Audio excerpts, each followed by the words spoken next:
Stéphane Bois, donc pour ce jeu, la tâche est complexe quand même pour appréhender ce contenu. Donc, comment vous avez établi le scénario de jeu avec les différents tableaux, les différents niveaux?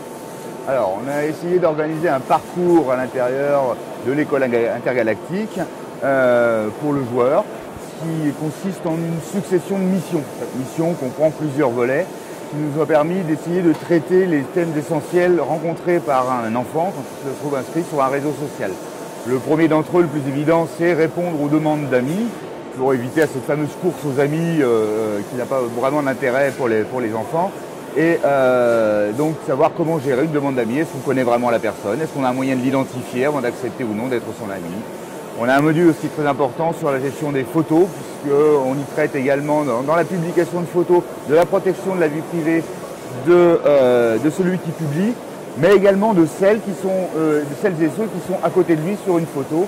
Est-ce qu'on les prévient, est-ce qu'on ne les prévient pas, est-ce qu'on tague quelqu'un sur une photo ou non. Voilà, ce sont les thématiques qui sont vues. On a également travaillé sur la question des jeux proposés dans les réseaux sociaux avec le pendant commercial de ces jeux. Et la présence des marques de plus en plus importante. On a d'ailleurs fait un petit clin d'œil à ce moment-là, à une marque en particulier.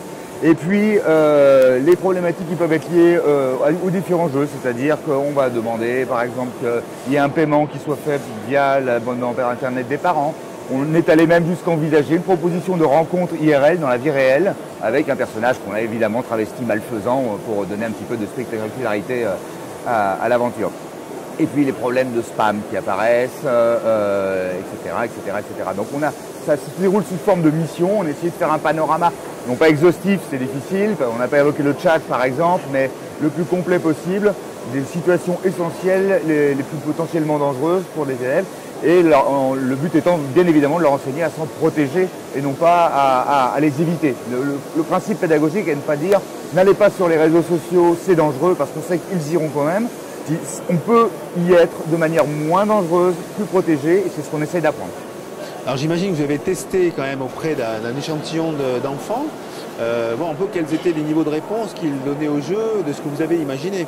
Tout à fait. Alors, on a commencé, mais alors que le jeu était même encore en phase de test, on était en bêta, à lancer ça dans un certain nombre de classes de CM1 et 2, mais également de collège.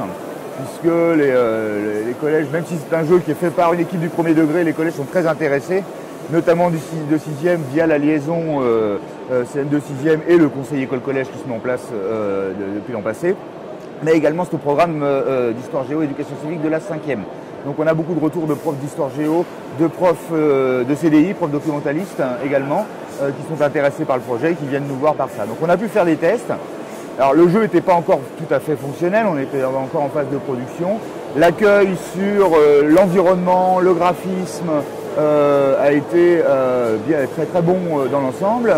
Et en fait on s'est rendu compte qu'on avait touché juste sur les problématiques que les élèves qui étaient déjà allés sur les réseaux sociaux rencontraient.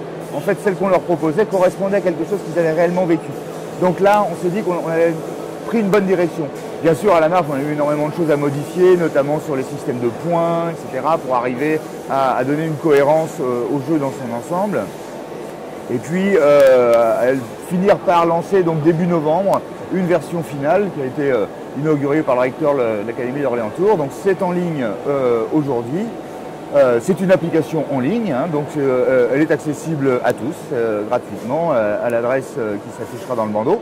Et puis nous avons déjà pour l'instant depuis quelques semaines un bon nombre d'inscrits, d'enseignants, de chercheurs qui commencent à s'intéresser au projet pour chercher à l'évaluer un petit peu, mais également de classes qui ont déjà commencé à travailler.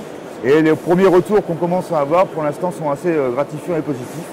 D'une part, la diffusion se fait bien, et d'autre part, ceux qui y participent en retirent un intérêt. Ça correspond quelque part pour les enseignants à un manque dans les outils leur permettant d'utiliser les thématiques du numérique en général, celles de l'Internet en particulier, plus précisément les réseaux sociaux.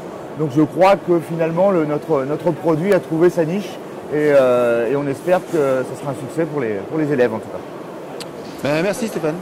De rien.